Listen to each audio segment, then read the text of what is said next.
तो स्वागत है आप लोगों को विनय सर ऑलराउंडर यूट्यूब चैनल में।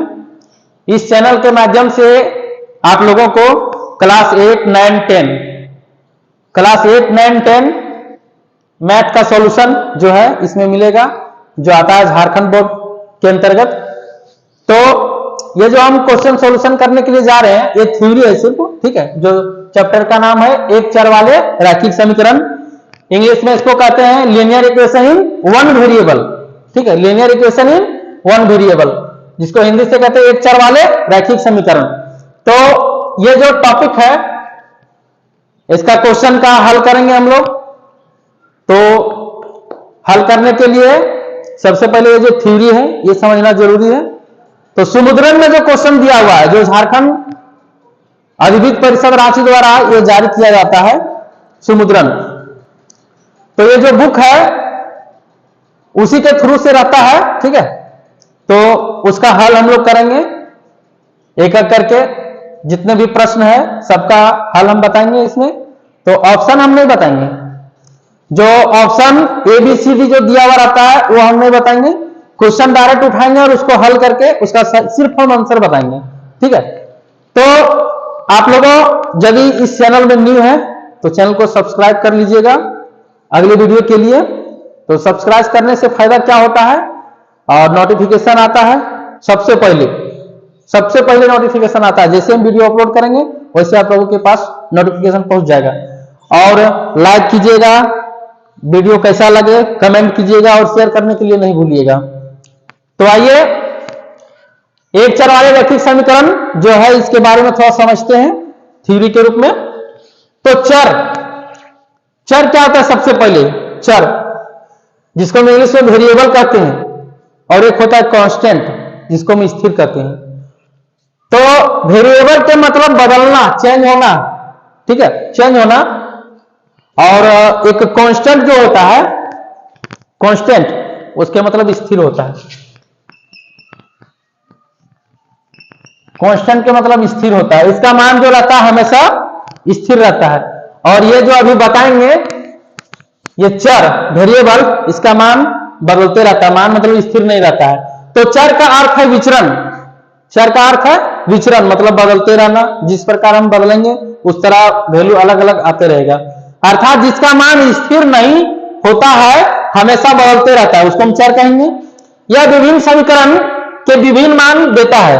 ये जो समीकरण रहता है, समीकरण का सबका अलग अलग मान देते रहेगा, ठीक है। जिस प्रकार हम लोग बदलते रहेंगे, मान लीजिए x का मान 1 रखेंगे तो उसका कुछ अलग आएगा, 2 रखेंगे तो उसका कुछ अलग आएगा, 3 रखेंगे तो उसका कुछ अलग आएगा। इसे x, y, z, l, m, n आदि से दर्शाते हैं। x, y, z हो, l, m, n इस प्रकार के रूप में इसको दर्शाया जाता है इत्यादि। अब है एक घात वाले समीकरण को रैखिक समीकरण कहते हैं। अगला जो है रैखिक समीकरण कहते किसको है? एक घात वाले। तो चर और घात क्या होता है? चर और घात। तो x का पावर कुछ नहीं तो 1 जरूर आता है, ठीक है, तो इसको हम घात कहते हैं। और क्या है? एक घात वाले समीकरण, तो इसको हम घात कहते हैं। x को हम कहते हैं चर, ठीक है, चर कहते हैं इसको। तो यहां जो है रैखिक समीकरण कहते हैं किसको? एक घात वाले समीकरण को रैखिक समीकरण कहते हैं। तो घात इसका 1 है, हम इसको क्या कहेंगे? रैखिक समीकरण। और अगर x² + 2 है इक्वल टू 6, तो इसको हम रैखिक समीकरण कहेंगे क्या? नहीं कहेंगे रैखिक समीकरण। ये तो हम पहले जो समझाए इसको तो समझा कि घात और चर के बारे में, लेकिन समीकरण इसका रहेगा किस तरह? इस तरह रहेगा 3x + 2 = 8, मतलब इसी प्रकार का रहेगा।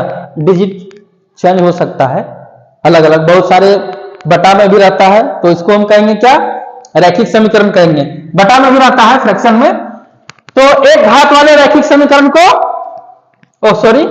एक घात वाले समीकरण को रैखिक समीकरण कहते हैं। एक घात वाले समीकरण को रैखिक समीकरण कहते हैं। अब आगे चलते हैं। यह टॉपिक जो है चर का वह मान जिससे दोनों पक्षों का मान बराबर हो। चर का वह मान जिससे दोनों पक्षों का मान बराबर हो, वह समीकरण का हल कहलाता है। तो समीकरण का हल कहलाता है, किसको कहेंगे हम? वो आगे बताएंगे जब क्वेश्चन में सॉल्यूशन, जब क्वेश्चन को करेंगे तब।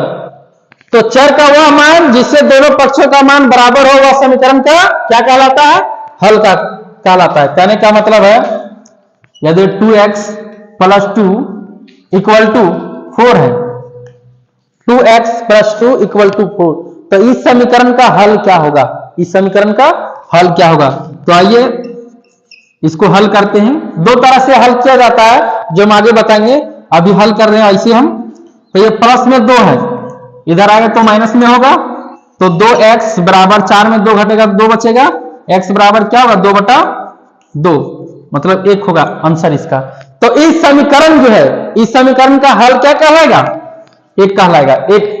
एक इस समीकरण का हल कहलाएगा, क्योंकि यहां x जो है इसके साथ गुना में है 2 के साथ, 2 गुने 1, x का मान यदि रखेंगे 1 प्लस 2 बराबर क्या आएगा? 4, मतलब दोनों पक्ष क्या होता है? बराबर हो रहा है कि नहीं? जो हम पहले बताए थे, चर का वह मान जिससे दोनों पक्षों का मान बराबर हो वह समीकरण का हल कहलाएगा। तो समीकरण का, इस समीकरण का हल क्या कहलाएगा? एक क्या कहलाएगा? इस समीकरण का हल। अब हम आगे है समीकरण को हल करने की विधि। तो 2 तरीके से बताएंगे इसका विधि जो है हल करने का। तो आइए क्वेश्चन को लेते हैं और क्वेश्चन को ही लेकर के हल करेंगे जो बुक में दिया हुआ है। ये हम बता रहे जो फाइनल एग्जाम है 2024 का, 2024 का जो फाइनल एग्जाम है क्लास 8 का, उस बुक का जो है सुविवरण में जो निकला हुआ है उस बुक का हम हल बता रहे हैं। तो बहुत सारा मिलता जुलता भी है, एक है बर्मा प्रेस का भी है, बोर्ड टुडे जिसको कहते हैं, बर्मा टुडे कहते हैं। क्वेश्चन तो उसमें भी मिलता जुलता है, लेकिन कुछ अलग अलग दिया हुआ रहता है क्वेश्चन। तो आइए हम हल करने की विधि बताते हैं। पहला विधि है,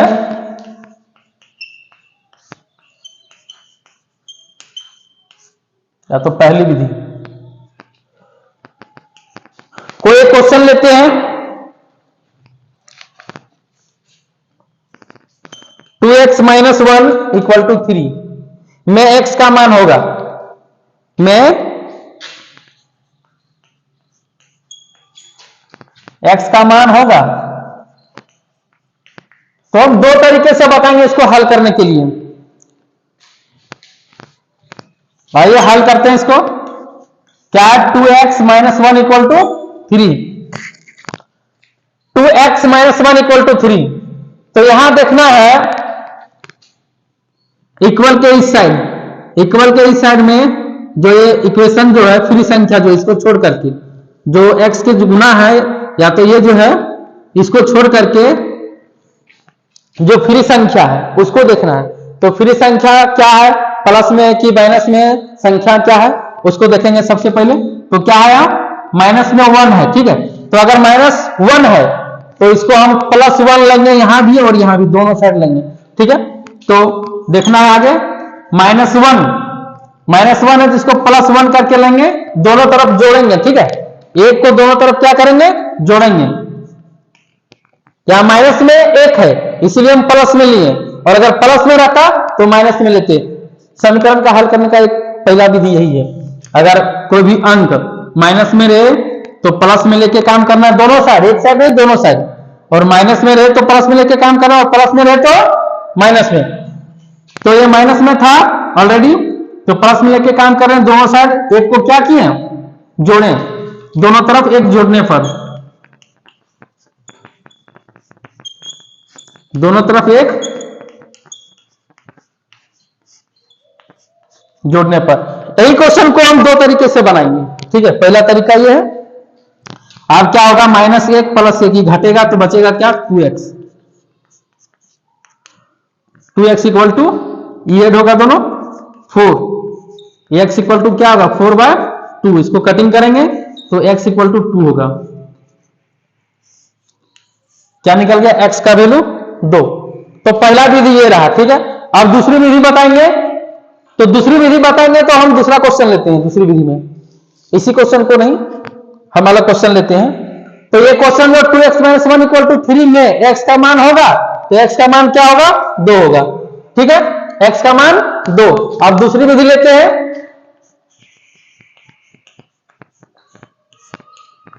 दूसरी विधि में दूसरी क्वेश्चन हम लेंगे।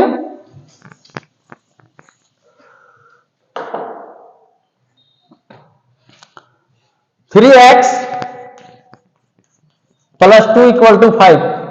क्या इसके डिजिट चेंज है? बाकी तो सब उसी प्रकार का है। 3x प्लस 2 इक्वल टू 5 में x का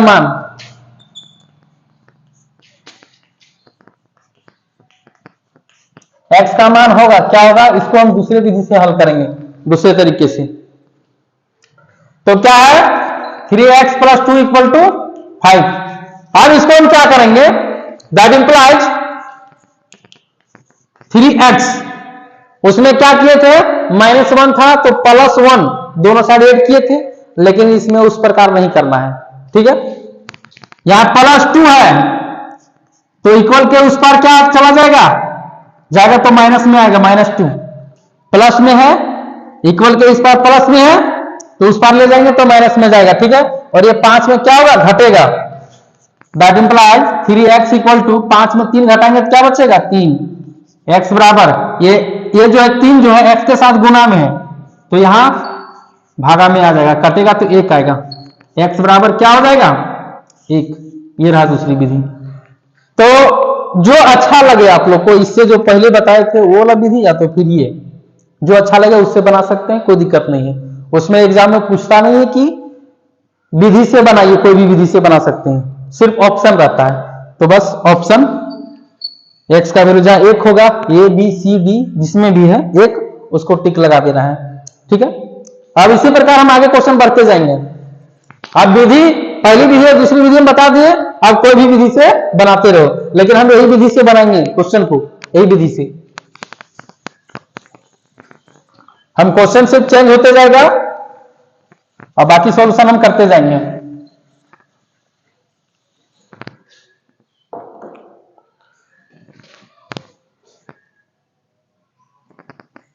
तो आइए, ये सब जो प्रश्न है सबका हल एक एक करके करेंगे।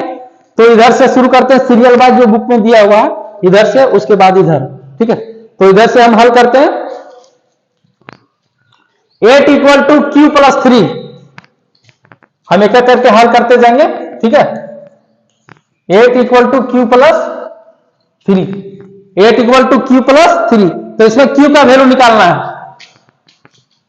तो आइए, ये जो दोनों बराबर हैं हम इसको पलट करके भी लिख सकते हैं, q प्लस 3 इक्वल टू 8। तो कोई दिक्कत नहीं समीकरण में, क्योंकि ये दोनों क्या है? इक्वल है। That implies q equal to, ये प्लस में 3 है, उधर जाएगा तो माइनस में होगा, तो q इक्वल टू क्या होगा? 8 माइनस 3, सब्ट्रैक्ट करेंगे तो 5 बचेगा। q का वैल्यू 5। तो जो ऑप्शन में उसको टिक लगा देना, 1 2 3 4 5, 4 तक, 1 2 3 4 जो ऑप्शन में है, 5 जिसमें है उसको टिक लगा देना है। q का value 5।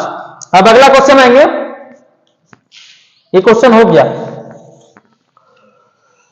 2y plus 3 equal to 9, 2y plus 3 equal to 9, 2y plus 3 equal to 9। ध्यान देना है कि वहां टाइम ज्यादा नहीं मिलेगा हल करने के लिए, इसलिए तुरंत हल करना है। 2y plus 3 equal to 9, that implies 2y equal to 9, ये प्लस में है, -3 होगा। 2y इक्वल टू 6, इसलिए y इक्वल टू 6/2। कटिंग करेंगे, द्वितीय 6 होता है, या तो फिर इंग्लिश में बोलेंगे तो 2 3 जा 6। ठीक है, तो हमने यहां दोनों यूज करेंगे, हम हिंदी इंग्लिश दोनों। तो y का वैल्यू क्या आ जाएगा? 3, y का वैल्यू 3 आ जाएगा। अब आगे क्वेश्चन फिर है, अगले question, y plus 8 equal to 6, y plus 8 equal to 6, y plus 8 equal to 6,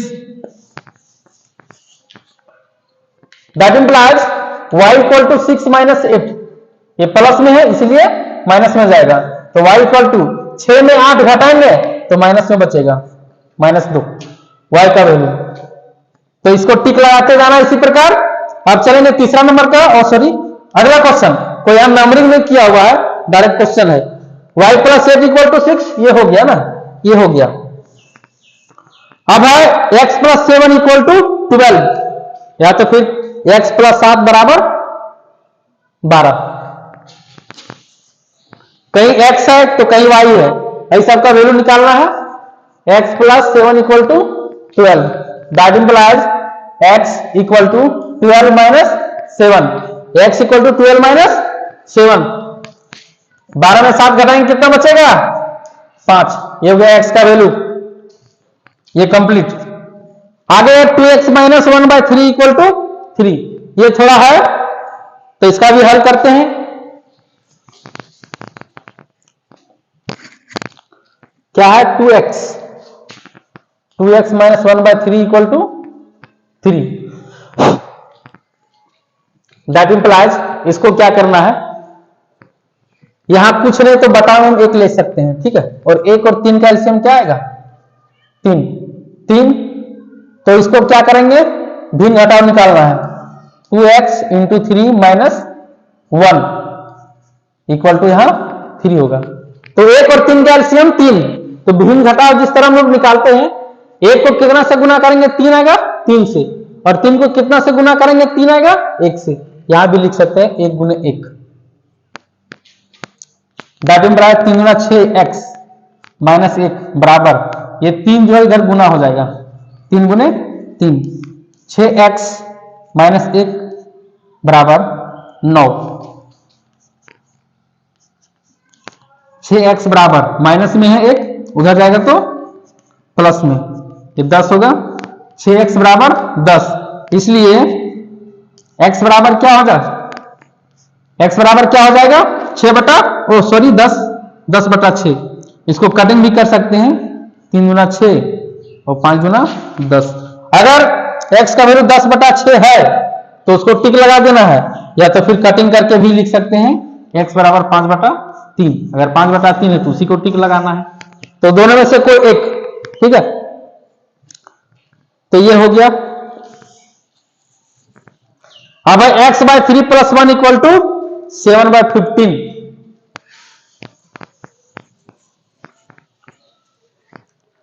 x/3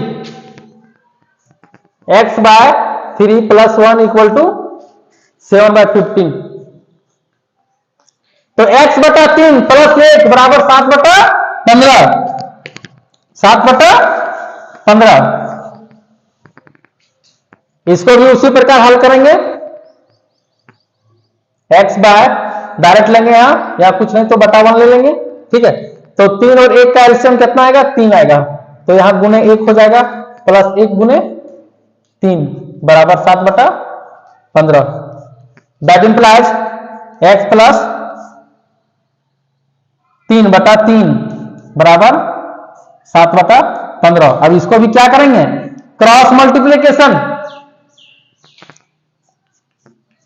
या तो 3 को सिर्फ उधर गुना कर देते हैं, उसके बाद फिर आगे चलेंगे। x प्लस 3 बराबर 7 गुने 3/15, ये कटेगा, 3×5 = 15। x प्लस 3 बराबर 7/5 हो जाएगा, 7/5। दैट इंप्लाइज x बराबर 7/5, यहां प्लस में 3 है, उधर जाएगा तो माइनस में होगा। अब क्या करना है? फिर इसको भिन्न घटाव काम करना है, भिन्न घटाव।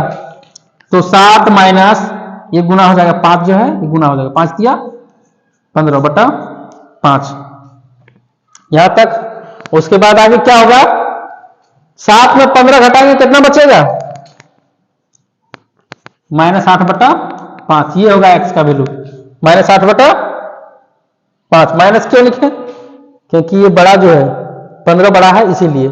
तो छोटी संख्या ये प्लस वाला में मतलब उल्टा घटा रहे हैं, ठीक है, इसीलिए 7 में 15 घटा रहे हैं, तो माइनस में ही बचेगा। अब अगला क्वेश्चन है 3/7 प्लस x बराबर 17/7। तो इसको भी हल करना है।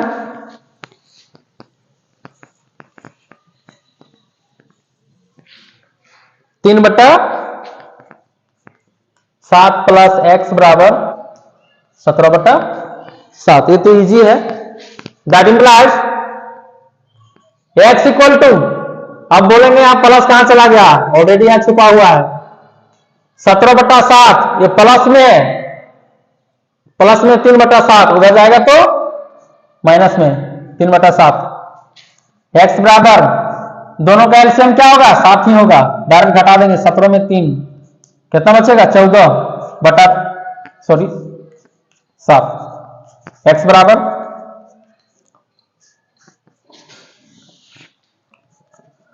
तो x का वैल्यू क्या हो जाएगा? कटिंग करेंगे तो 7 गुना 14, 2। x का वैल्यू क्या होगा? 2 होगा, तो टिक लगा देना है। ये भी क्वेश्चन हो गया। अब इधर वाला चलते हैं, क्या है? 3x इक्वल टू 18, तो x बराबर क्या होगा? 18/3, 6 बार में कटेगा, x बराबर 6 हो जाएगा। अगला क्वेश्चन, 16 बराबर y प्लस 4, 16 बराबर y plus 4।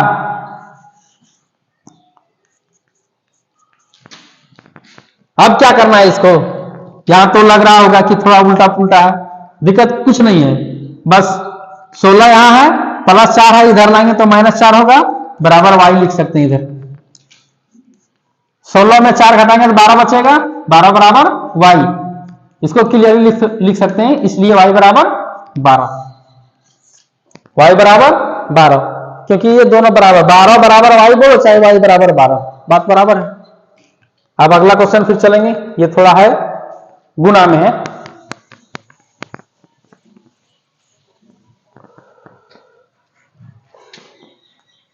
Three into x plus 2 equal to 15, यहां गुना का चिन्ह है, तो क्या करेंगे इसको?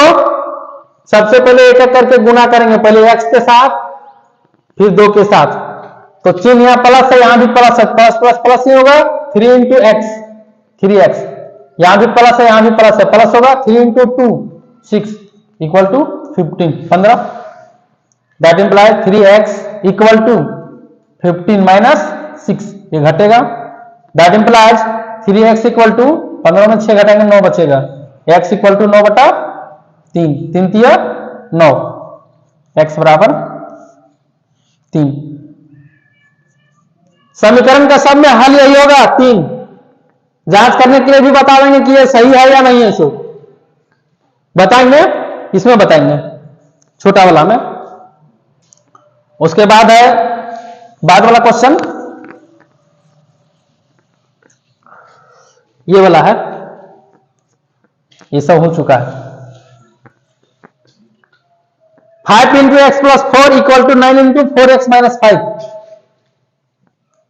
5 into x plus 4 equal to 9 into 4x minus 5, इसको क्या करना है? इसी प्रकार गुना करना है, इसको भी एक एक करके गुना किए, चिन्ह के साथ गुना होगा, ऐसे नहीं होगा, तो इसको भी वही काम करेंगे, एक एक करके गुना करेंगे। सब में तो इसमें प्लस है, इसमें दिक्कत नहीं है, 5 गुने x 5x होगा, प्लस 5 का 20 बराबर, सबसे पहले गुना कर लेते हैं, 9 गुने 4 9 चौक 36x माइनस 9 बचे 45, माइनस कैसे होगा? प्लस माइनस माइनस होता है, 9 बचे 45, बढ़ते जाएंगे इसी तरह।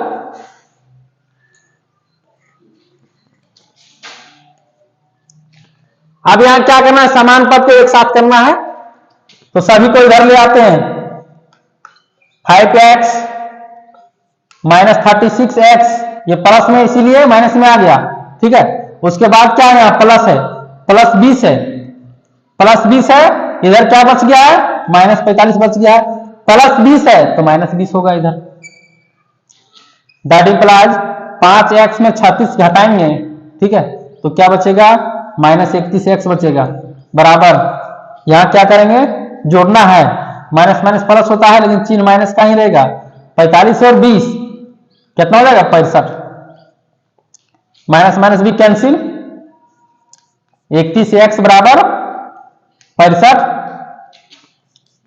इसलिए x बराबर 65/31, x बराबर 65/31। एक बार और इसको थोड़ा देख लेते हैं, 5 गुना x 5x, 5 चौका 20 बराबर 9 चौके 36 माइनस 9 पचे 45 5x, ये प्लस में था माइनस में आ गया 36, ये प्लस में 20 था उधर माइनस में चला गया। ठीक है, माइनस माइनस भी कैंसिल। ठीक है, ये हो गया।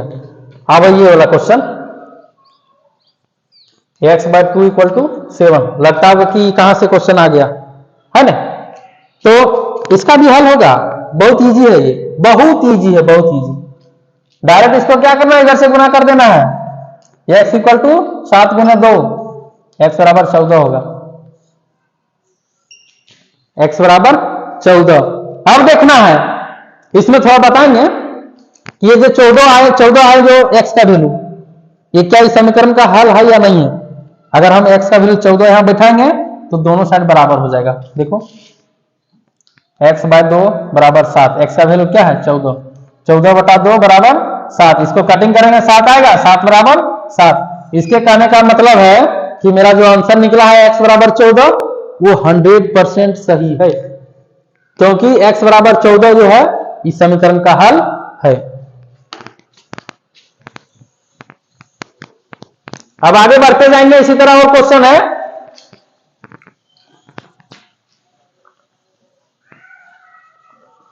अब थोड़ा लैंग्वेज टाइप का भी मिलेगा क्वेश्चन, इसको काम करना है। 12 × 8 = 16 × y, ये गुना में है, रहने तो गुना में है, कोई दिक्कत नहीं है। हम इसको लिख सकते हैं इधर करके, इसको हम इधर करके लिख सकते हैं। 12 × 8 = 16 × y है, तो हम 16 × y = 12 × 8 लिख सकते हैं। कोई फर्क नहीं पड़ेगा इसमें समीकरण में, क्योंकि ये बराबर है तो उलट पलट कर सकते हैं। बराबर है तो पूरे को उठा के इधर वाला पूरे उठ के इधर आ गया, इधर वाला पूरे उठ के उधर चला गया, कोई दिक्कत नहीं। तो अब यहां पर y निकालना है। ठीक है, y निकालना है, तो 16 जो है y के साथ गुना में है, तो इधर जो है क्या चला जाएगा, ये भागा में चला जाएगा 16। फायदा क्या होगा, 8 × 16 2 × 6 12, y का वैल्यू क्या आ जाएगा 6।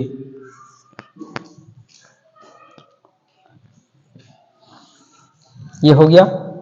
अब ये है 11 + 6q = 7, 11 + 6q = 7। ये प्लस में है 6q प्लस में है 7, ये 11 जो है प्लस में उधर जाएगा तो माइनस में। 6q बराबर 7 में 11 घटाएंगे कितना बचेगा 4, वो भी माइनस में। 6q बराबर क्या आ गया -4, q बराबर क्या होगा -4/6। अगर ये ऑप्शन में है तो इसको टिक लगाना है, नहीं तो फिर कटिंग करेंगे तो क्या आएगा 2 × 4 और 2 × 6, q का वैल्यू -2/3। अब थोड़ा लैंग्वेज टाइप का क्वेश्चन मिलेगा, क्वेश्चन और है, उसको भी हल कर लेते हैं।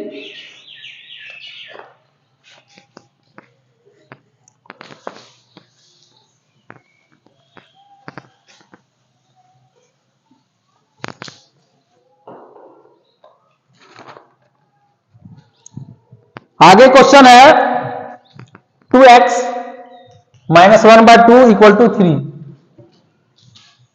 इसको हम हल करेंगे। 2x = ये माइनस में है, उधर चला जाएगा तो प्लस में आएगा। ठीक है, 2x = इसका भिन्नजोड़ निकालना है, डायरेक्ट इसको गुना कर देंगे। 3 × 6, 6 + 1/2, दैट इंप्लाइज 2x = 6 और 1 7/2। ये जो 2 है इधर गुना में आ जाएगा, ओ सॉरी भागा में, ये गुना में है x के साथ, तो x बराबर क्या होगा 7/2, ये गुना में 2। अब गुना कर देंगे इसको 7/4, x का वैल्यू क्या निकल गया 7/4। जो ऑप्शन में है इसमें 7/4, ऑप्शन नंबर 3 में है 7/4। अगला क्वेश्चन है p/7 = 24। अगला क्वेश्चन है, तो ये क्या, ये भी आसान है, डायरेक्ट गुना कर दो। ये 7 क्या होगा इधर से गुना हो जाएगा, 7 × 4 = 28 के 8, 7 × 14 और 2 16। ऑप्शन नंबर है 3 168, पी का वैल्यू ये निकल गया। इसी प्रकार का और सारा क्वेश्चन है। 15 प्लस एक्स बटा 2, 15 प्लस एक्स बटा 2 बराबर 29। ये कैसे बनेगा, इसको भी हल करेंगे। तो यहां है 15 प्लस एक्स बटा 2 बराबर 29, तो एक्स बटा 2 बराबर क्या होगा 29। ये 15 प्लस में है, इधर आएगा तो माइनस में। एक्स बटा 2 बराबर 29 में क्या घटाएंगे 15, कितना बचेगा 14 बचेगा। तो एक्स बराबर क्या होगा 14, ये भागा में इधर बराबर के उस पास जाएगा तो गुना में, 14 गुना 28 एक्स का वैल्यू। अब जो क्वेश्चन बताएंगे ये थोड़ा इजी नहीं है, ये टफ में है, तो इसको भी समझना जरूरी है। टाइम वहां ज्यादा बचेगा नहीं, इसीलिए हम थोड़ा स्पीड में सॉल्यूशन कर रहे हैं। क्वेश्चन है 5x minus 3 by 2x, 5x minus 3 by 2x equal to 2। इसमें x का वैल्यू क्या होगा,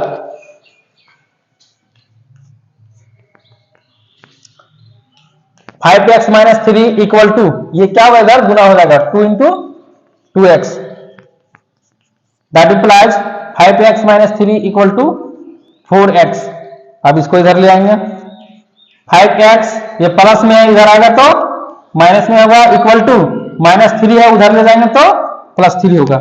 यहां क्या होगा 5x में 4x घटेगा तो x बराबर 3 हो गया सोल्यूशन।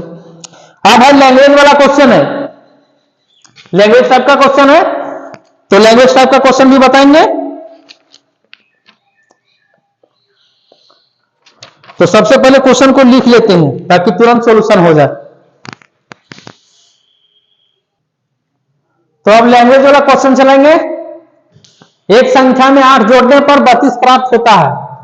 एक संख्या में 8 जोड़ने पर 32 प्राप्त होता है, तो इसका समीकरण निकालना है। ठीक है, समीकरण क्या होता है, तो आइए माना एक संख्या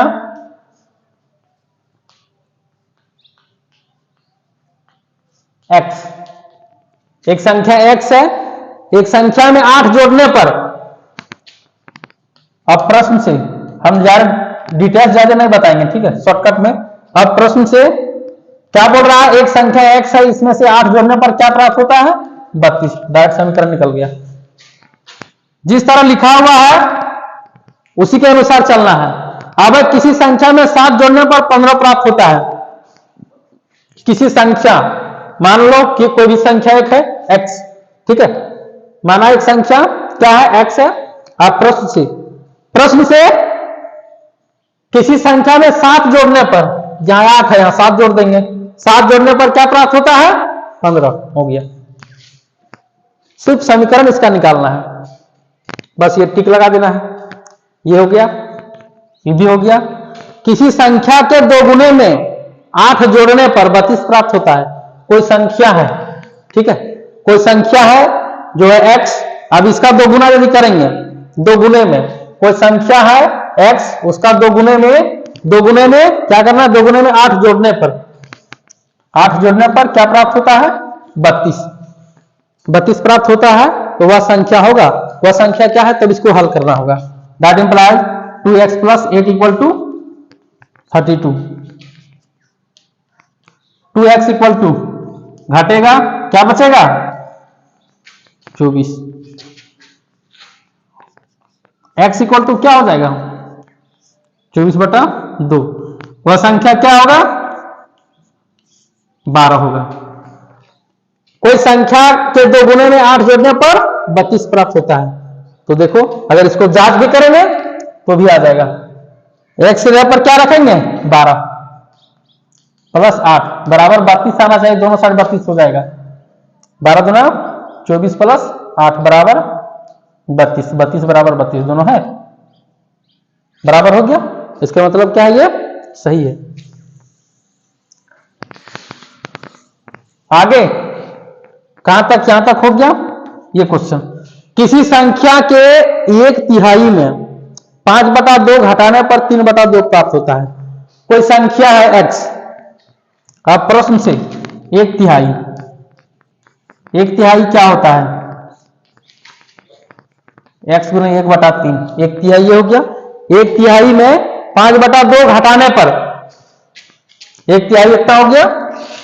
एक तिहाई में 5/2 घटाने पर, घटा का चिन्ह देंगे, बराबर कितना प्राप्त होता है? 3/2। इसको गुना करेंगे तो x/3 होगा, -5/2 = 3/2। तो संख्या निकालना है, वह संख्या है x/3 = ये माइनस में उधर चला जाएगा तो प्लस में होगा, और 2 का एलसीएम क्या होगा? 2 होगा, ये डायरेक्ट जुटेगा।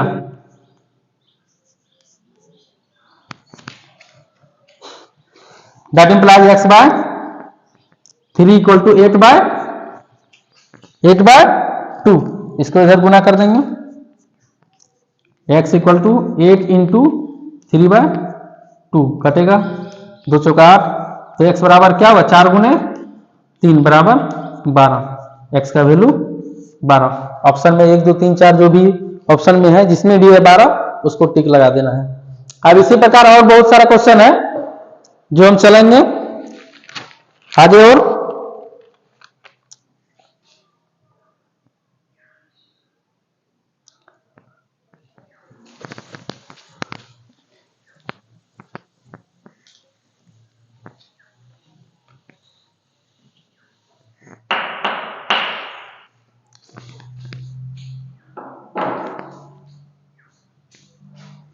यहां तक हो चुका है।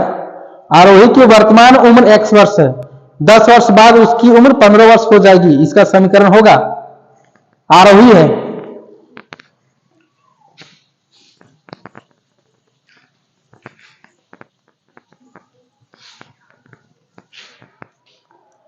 तो यहां हम लिख नहीं रहे हैं समीकरण को, आरोही है, आरोही की उम्र, आरोही की उम्र, आरोही की उम्र क्या है? x वर्ष है, x वर्ष, आरोही की उम्र x वर्ष है। 10 वर्ष बाद, 10 वर्ष बाद क्या हो जाएगा? x + 10 होगा, इतना होगा वर्ष। 10 वर्ष बाद ये होगा, कितना हो जाता है? 10 वर्ष बाद उसकी उम्र 15 वर्ष हो जाएगी। अब x + 10 = 15, ये होगा समीकरण। इसमें से ऑप्शन दिया हुआ है 2 नंबर का, x + 10 = 15। ठीक इसी प्रकार है, श्याम की आयु x वर्ष है, 5 वर्ष बाद इसकी उम्र 20 वर्ष हो जाएगी। श्याम की आयु,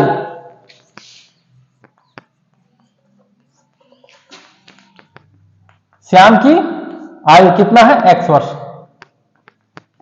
5 वर्ष बाद, 5 वर्ष बाद क्या होगा? x + 5। श्याम की आयु है x वर्ष, 5 वर्ष बाद 5 जुटेगा, कितना हो जाता है? 5 वर्ष बाद 20 वर्ष हो जाता है।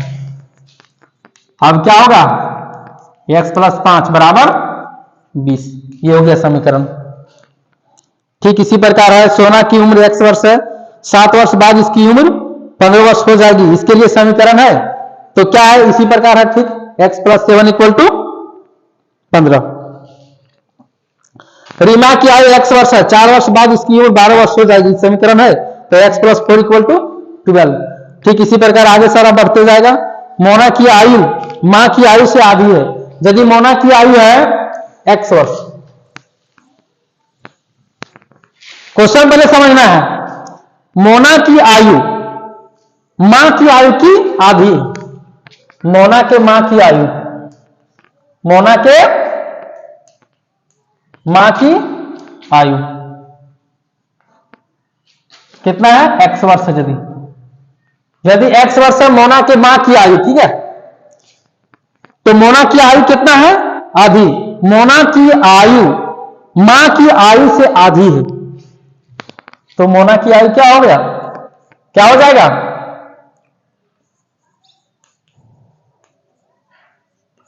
मोना की आयु क्या होगा? x/2 वर्ष, आधी,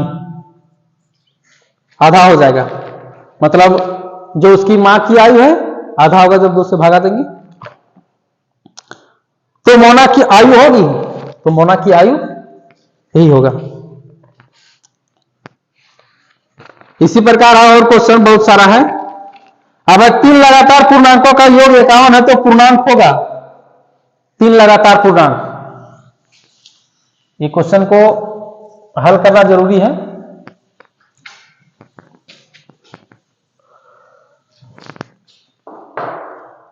क्वेश्चन है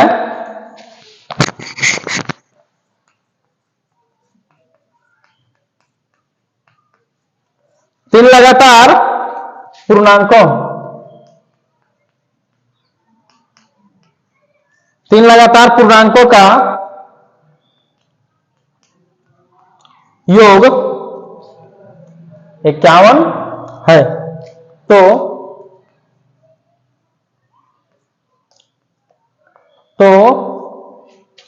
पूर्णांक होगा। तो आइए हल करते हैं इसको भी। 3 लगातार पूर्णांक, 3 लगातार पूर्णांकों का योग 51 है तो पूर्णांक होगा।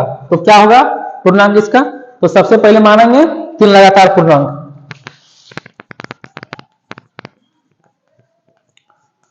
माना 3 लगातार पूर्णांक, ये समान लिखना नहीं है, सिर्फ ऑप्शन। 3 लगातार पूर्णांक क्या होगा? x+1, x+2, x+3। 3 लगातार पूर्णांकों का योग 51 है। डायरेक्ट अब लिखेंगे, जोड़ना है इसको। 3 लगातार पूर्णांकों का योग कितना है? 51। तो सबको ब्रैकेट हटाएंगे, x+1 plus x+2 plus x+3 equal to 51।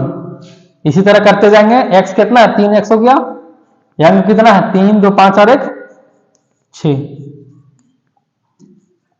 3x equal to 51 में क्या होगा? 6 घटेगा, कितना बचेगा? 45। तो x का वैल्यू क्या हो जाएगा? x बराबर 45/3 क्या होगा? 15। x का वैल्यू क्या हो जाएगा? 15 होगा। तो तीनों लगातार पूर्णांक क्या हो जाएगा? पहला है x+1 तो होगा 15 + 1 बराबर 16, पहला पूर्णांक। दूसरा पूर्णांक क्या होगा? x+2 तो होगा 15 + 2 बराबर 17। तीसरा पूर्णांक क्या है? x+3 बराबर 15 + 3 कितना होगा? 18। तो टिक लगाना है 16 17 और 18। 16 17 और 18 क्या क्या है? 16 17 18। ये जो ऑप्शन में होगा, किसी में भी होगा, 1 में 2 में 3 में 4 में, तो उसको टिक लगा देना है। 16 17 18। अब आगे क्वेश्चन है 6 के 3 लगातार गुणजों का योग।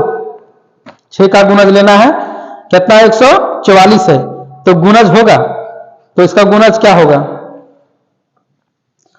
तो आइए इसको भी हल करते हैं।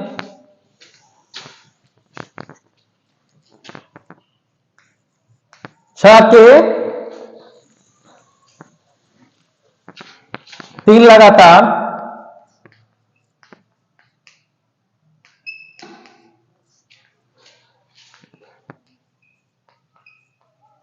गुणजों का योग कितना है? 144 है। तो 6 के 3 लगातार गुणजों का योग 144 है तो गुणज होगा। तो गुणज होगा, क्या होगा वो गुणज?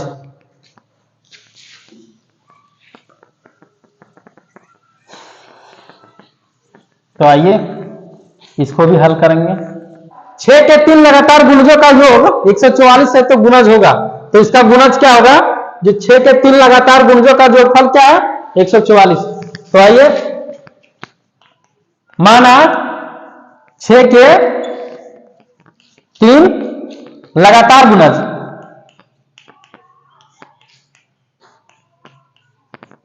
क्या होगा? x प्लस 6 होगा पहला, दूसरा होगा x प्लस 12, तीसरा होगा x प्लस 18, ये है। ठीक है, 3 लगातार गुणज 12, 6, 12, 18। ठीक है, अब प्रश्न से क्या बोल रहा है प्रश्न कि ये तीनों का जो जोगफल है, तीनों का जोगफल है कितना? 144 है। तो तीनों को जोड़ेंगे, प्लस x प्लस 12, पहले 6 है उसके बाद 12, x plus 12 plus x plus 18 बराबर 144 है। ठीक है, ब्रैकेट हटा के अगर जोड़ेंगे तो आएगा direct x plus 6 plus x plus 12 plus x plus 18 बराबर 144। तो ये अंक को एक साथ जोड़ते हैं और ये जो है x वाले समान पद 3x होगा, समान पद को सब अलग अलग जोड़ते हैं। 3x प्लस 6, 12 और 18 36 होगा बराबर 144। 3x बराबर 144 माइनस 36, ये प्लस में उधर जाएगा तो माइनस। 3x बराबर होगा 144 में 36 घटाएंगे 108 होगा, तो x का वैल्यू क्या होगा? 108 बटा 3, कटिंग करेंगे 3 3 9 3 6 18, x का वैल्यू क्या हो जाएगा? 36 होगा। x का वैल्यू क्या होगा? 36 होगा। ठीक है, अब जो माने थे तीनों लगातार गुणज, उसमें हम x का वैल्यू बैठाते जाएंगे। तो क्या क्या होगा? एक पहला है x प्लस 6, पहला x प्लस 6, तो x का वैल्यू कितना निकला? 36, 36 प्लस 6 बराबर 42, पहला ये निकल गया। दूसरा x प्लस 12, x प्लस 12, तो क्या होगा? 36 प्लस 12 क्या होगा? 36 और 12 क्या होगा? 48। तीसरा है x प्लस 18, तो क्या होगा? 36 प्लस 18 बराबर 54। तो तीनों लगातार गुणज ये रहा 6 7 42, 6 8 48, 6 9 54, तीनों लगातार गुणज। तो ऑप्शन में दिया होगा जो 42, 48 और 54, क्या क्या? 42, 48 और 54, तो इसी में टिक लगाना है। ठीक है, ऑप्शन नंबर है इसमें 42, 48, 54, 4, ये सही है।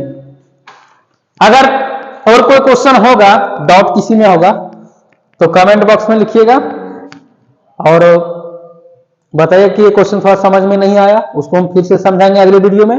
ठीक है, और अगर अच्छा लगे इतना मेहनत करने के लिए एक तो लाइक बनता है ना, एक लाइक कर दीजिएगा। न्यू है अगर चैनल में तो सब्सक्राइब कर लीजिएगा और शेयर करने के लिए नहीं भूलिएगा। इतना मेहनत करने के लिए, शेयर करने के लिए जरा सा भी नहीं भूलिएगा। थैंक यू, धन्यवाद। आप लोगों का दिन शुभ हो।